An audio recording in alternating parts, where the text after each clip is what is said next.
Tout le monde se souvient de la petite Heather O'Rourke, mais si, vous savez, un visage poupin encadré de cheveux blond paille, une moue innocente de gamine de 6 ans, que Steven Spielberg, qui la découvre un jour mangeant toute seule à la cantine de la MGM, va confronter à des esprits frappeurs.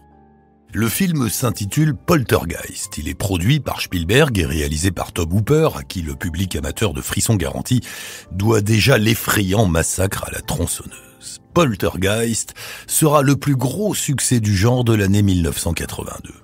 6 ans plus tard, en 1988, Heather O'Rourke, 12 ans à peine, disparaît dans des circonstances tragiques. Elle meurt d'un arrêt cardiaque sur une table d'opération d'un hôpital de San Diego. Pour les médecins, c'est le résultat d'une infection grave qui avait été mal diagnostiquée 1 an auparavant. Mais pour le public, cette fin tragique marque le sinistre apothéose d'une rumeur qui court depuis le début de la saga. Poltergeist est maudit. Podcast Story.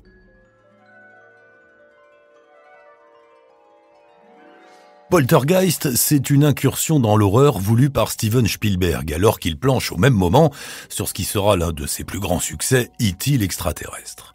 Les deux films racontent une histoire d'enfant au contact du fantastique. D'un côté, E.T., une gentille créature venue de l'espace, de l'autre, Poltergeist, des esprits hostiles sortis d'une télévision.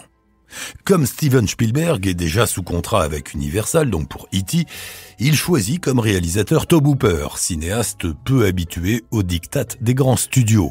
Beaucoup diront d'ailleurs plus tard que Hooper n'aura été qu'un homme de paille de Spielberg.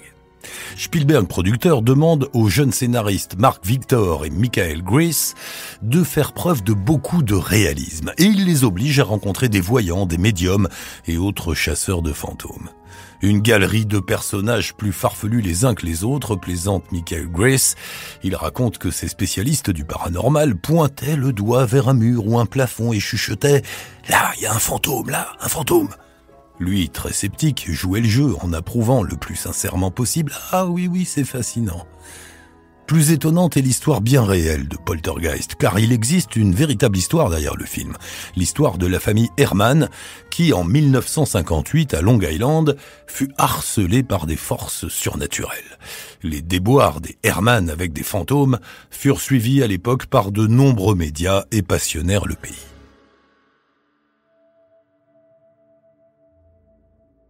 Dans le film, la famille se nomme la famille Freeling. Les deux auteurs injectent d'ailleurs dans l'histoire 2 grandes phobies de Steven Spielberg, des clowns et des arbres immenses. Parmi le casting, plusieurs comédiens assurent avoir déjà eu des expériences paranormales. C'est le cas de Jo Beth Williams, plus habituée au cinéma intello et qui campe la maman de la famille Freeling. Une nuit, alors que les répétitions du film ont commencé dans une vieille maison du New Hampshire, son lit se met à trembler violemment. Elle pense qu'il s'agit d'une secousse sismique et parvient à se rendormir. Mais le lendemain, quand elle partage son histoire avec le reste de l'équipe réunie pour le petit déjeuner, elle réalise qu'elle est la seule à avoir ressenti les secousses. Elle imagine alors que des esprits cherchent à la dissuader de participer au tournage de Poltergeist. Ce tournage débute dans une banlieue tranquille de Los Angeles en mai 1981. Il fait extrêmement chaud et dès le premier jour, tout se passe comme au ralenti, difficilement. Dans cette zone résidentielle sans histoire, loin de la fièvre de la Cité des Anges, le tournage fait grand bruit, les projecteurs, les explosions, le bruit en général mettent à mal la patience des habitants. Du côté des acteurs, ce n'est pas mieux. Un soir, rentrant chez elle, Dominique Dune, qui joue la pétillante ado d'Anna Freeling, voit une de ses étagères s'effondrer et les livres s'éparpiller avec une force inattendue dans toute la pièce. Jo Beth Williams, qui joue, je vous le rappelle, la maman, se sent, elle, angoissée dans la villa qu'elle a louée pour l'occasion. L'ambiance est bizarre. Par exemple, tous les cadres qui ornent les murs sont penchés. Elle les remet en place, va travailler, et quand elle revient le soir, à chaque fois, ils sont de nouveau bancals. Autre incident notable, Oliver Robbins, qui incarne le frère de la jeune héroïne, manque de se faire étrangler par le mannequin du clown diabolique censé dans le film vouloir l'assassiner. Il s'agit d'un mannequin mécanique qui se dérègle pendant le tournage et étrangle réellement le jeune acteur. Il doit la vie à Steven Spielberg qui est le premier à comprendre que le mannequin bug et l'arrache du cou de Oliver. Et puis, il y a la dernière scène du tournage. Celle où Diane Freeling, la mère de famille terrorisée, se retrouve dans un trou de boue d'où sortent des squelettes qui se collent à elle. Et ce sont de vrais squelettes. Oui, de véritables squelettes. Parce qu'à l'époque, ils étaient beaucoup moins chers à se procurer que des faux squelettes moulés en plastique. Il en sera d'ailleurs de même pour Poltergeist 2 en 86. Ce qui fait dire à l'acteur amérindien Will Sampson, qui tient un des rôles majeurs de cette suite, que ce détail macabre a attiré les foudres des esprits. Et une nuit, devant les gardiens médusés des studios de la MGM, il décide d'exorciser le plateau grâce à une cérémonie chamanique. Autre histoire qui a alimenté la légende de la malédiction de Poltergeist, celle de Dominique Dune. Elle est la fille d'un célèbre producteur et présentateur de télévision. Après quelques apparitions au petit écran dans la série Fame ou dans Pour l'amour du risque, des séries très suivies à l'époque, elle décroche avec Poltergeist son premier grand rôle au cinéma. Ce sera le dernier. À la fin du tournage, à l'automne 1981, la jeune comédienne fait la rencontre de John Sweeney, un jeune chef cuisinier prometteur qui officie au restaurant français Ma Maison, alors la grande adresse culinaire de Los Angeles. Sweeney a un caractère violent et jaloux. Le 26 septembre 82, il tente d'étrangler Dominique Dune. Elle le quitte. Mais un mois plus tard, le 30 octobre précisément, Sweeney se rend à nouveau chez elle. Il veut lui offrir un masque en chocolat qu'il a lui-même confectionné.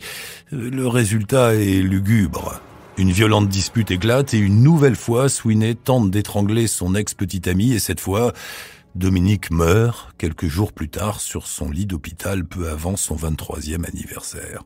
Jugé pour homicide involontaire, John Sweeney est condamné à 6 ans de prison. Il n'en fera que 2,5. Poltergeist serait donc maudit.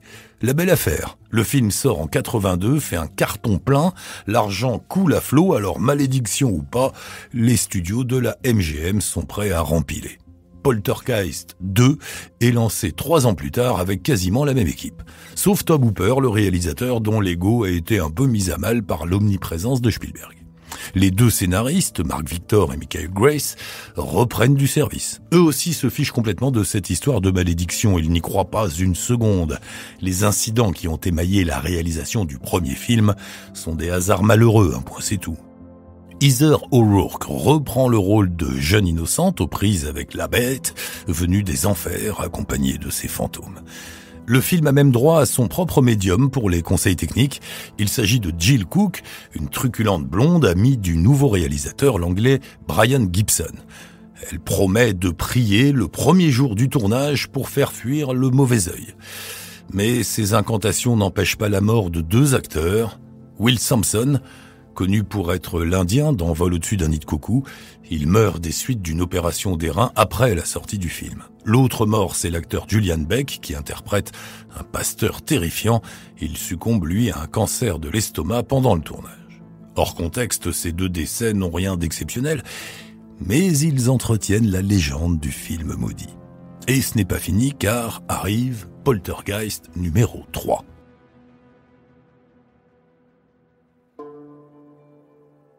Un an après la sortie du 2 en 87, le tournage du 3 est lancé. Heather O'Rourke, l'héroïne du film, maintenant âgée de 12 ans, est malade. Les médecins lui ont diagnostiqué à tort la maladie de Crohn, une inflammation chronique de l'intestin. Elle subit un lourd traitement médical durant le tournage. Un tournage qui, pour ne pas échapper à la règle, est parsemé de phénomènes étranges et d'accidents, fractures, cascades terminées dans le sang, un incendie qui manque de tuer un membre de l'équipe. Le matin du 1er février 1988, Heather fait un malaise cardiaque et tombe dans un profond coma alors qu'elle est transportée à l'hôpital. Les médecins sont confiants, mais en début d'après-midi, son cœur s'arrête. Elle meurt d'un choc septique. Heather O'Rourke est remplacée par une doublure pour les quelques plans de Poltergeist 3 qui lui restaient à boucler. Tournée de son vivant, la fin du film sera modifiée après coup car jugée trop pessimiste par les producteurs et surtout pour un public bouleversé par sa disparition. Poltergeist est donc une saga maudite.